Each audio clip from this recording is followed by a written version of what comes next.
ধারাবাহিকটি নিয়ে এত ট্রলের পরেও কিভাবে ধারাবাহিকটি বাজিমাত করলো সেটাই আজকে আপনাদেরকে বলবো।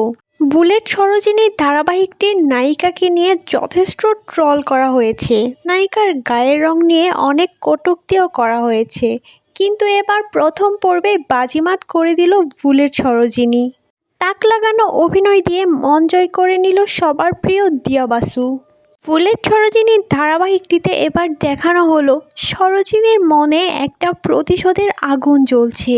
খুব ছোট্টবেলাতেই সরোজিনী হারিয়ে ফেলে তার বাবা মাকে আর তার ভাই বোনদেরকেও। সরোজিনী মা বাবার মৃত্যুর প্রতিশোধ নেওয়াটাই মূল উদ্দেশ্য, আর ভাই বোনদেরকেও খুঁজে বের করার জন্য মরিয়া হয়ে উঠেছে সরোজিনী।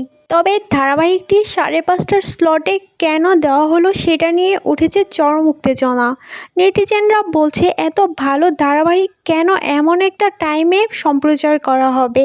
দর্শকরা চায় ধারাবাহিকটি একটি সুন্দর স্লটে চলে আসুক।